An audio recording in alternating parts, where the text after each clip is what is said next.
आसंता काली नवनिर्माण कृषक संगठन ओडिशा बंद डाकरा सकाळ 6 रु दिन 2टा जाए 8 घंटिया बंद डाकरा दिया जायछि। धान किणारे अव्यवस्था प्रदूषण सर्टिफिकेट आड़े मात्राधिक दंड एवं बिजुली टारिफ को नहीं टाटा पावर मनमानी को विरोध कर बंद डाकरा दिया जायछि। कालीर ओडिशा बंद डाकरा को समर्थन जणाइछि कांग्रेस। समर्थन दे पीसीसी सभापति भक्त दास सूचना दैछन्ति। बंद पालन को समर्थन जणाइबाकू सबु जिला कांग्रेस कमिटी को निर्देश रहिछि। एपटे नवनिर्माण कृषक संगठन ओडिशा बंद को नकली चाषी आंदोलन बोली कहिछि बीजेपी। शक्ति नथिबारु सेमानकर कांधरे लाउ हेउछि कांग्रेस एवं नवनिर्माण कृषक संगठन नेता चाष जाणी नाहंती। धान कि बाळुंगा मध्य चिन्हि पारिबे नाही। बीजेडी सरकार रे चाषी हताश होउथिले आ मध्यस्थी और दलाल माने मालेमाल होउथिले। मोहन सरकार रे चाषी एवं उत्साहित बंद किछि प्रभाव पड़िबो नाही बोली बीजेपी मुखपात्र मनोज महापात्र कहछन्ति। में ये जो ओडिशा बंद डाकरा गत 17 तारिख जो घोषणा करथिलु जोटा आगामी 28 तारिख रे सकाळ 6 ठारू 2टा पर्यंत बंद रहिबो। मुख्य कथा होची जे सरकारी जो मंडी जो चली चाषी मान हजार हजार क्विंटाल धान पड़ी मंडी चालू ना। एक तो मंडी कमी अव्यवस्था दूर हम। द्वितीय कथा होची कि पॉल्यूशन ना 42,000 कोटी टका सरकार आदाय कर पारना कंपनी मान ठारू किंतु एपटे साधारण व्यक्ति ठारू किभली आदाय कर 10,000 50,000 से कथा चली।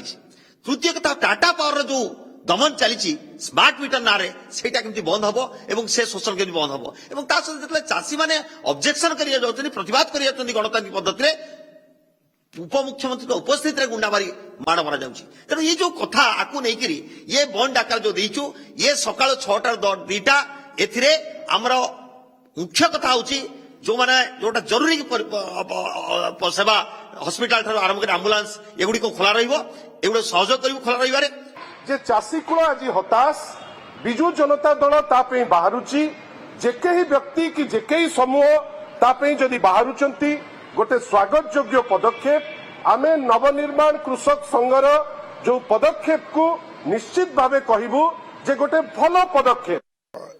जेतबेले कांग्रेस दल कोनोसी बंद डाकरा निजे दिए अन्य राजनीतिक दल माने जनस्वार्थ संबलित जेकोसी पदक्षेप से माने समर्थन दियंती एवं नवनिर्माण कृषक संघ जेतबेले गोटे डाकरा देइछि एवं प्रदेश कांग्रेस कमिटी सभापति तांकर स्टेटमेंट आछि जे सी मध्य कांग्रेस दल याकू समर्थन करूछि। से दृष्टि आमे ये बंद सकाळ 6 रु अपराह्न 2टा पर्यंत ये बंद डाकरा जो ढांचारे जो ढंगरे करिवे नवनिर्माण कृषक संघ जो तरीका प्रस्तुत करिछि पीसी सभापति सहित जहाँ आलोचना करिथिवे से अनुसार निर्देश निष्पत्ति जहाँ हेतु ताको आमे ठिकाना बाटर कार्यकारी करिवो। एमाने होचନ୍ତି नकली चाषी एमाने प्रकृत चाषी नुहंती ना एमाने हड़ करि परिबे ना बाहुंगी बेकरे पकई परिबे ना जोत जानिचंती ना जुहाली जानिचंती ना लंगड़ जानिचंती ना एसबु किछि धान बाळुंगा भी एमाने ठीक रे कहि परिबे। अतीत रे आपण देखिथिबे पश्चिम ओडिशा रे कोन होतला जे चाषी सर्वस्वान एवं मालेमाल को माने होतले दलाल आ मिलर।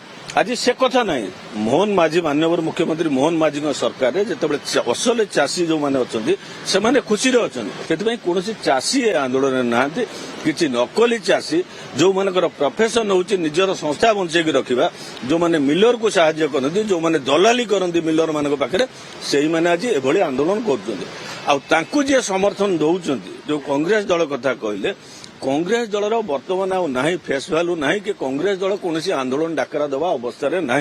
कांग्रेस दल जेहेतु चाषी विरोधी से कांग्रेस बर्तमान आंक पछरे नाउ हो ये हजार संस्था नाउ हेले किसी लाभ ना। लोके जानी माननीय मुख्यमंत्री मोहन माझी आम सरकार भारतीय जनता पार्टी सरकार चाषी मान कौन कर इनपुट सब्सिडी 800 टंका एवं गत वर्ष रेकर्ड परिमाणर धान संग्रह होइछि एवं धान उपरे लोके वर्तमान ओडिशा चाषी निर्भरशील होइछन्ति। धान गोटे प्रॉफिटेबल चाष होई पारछि।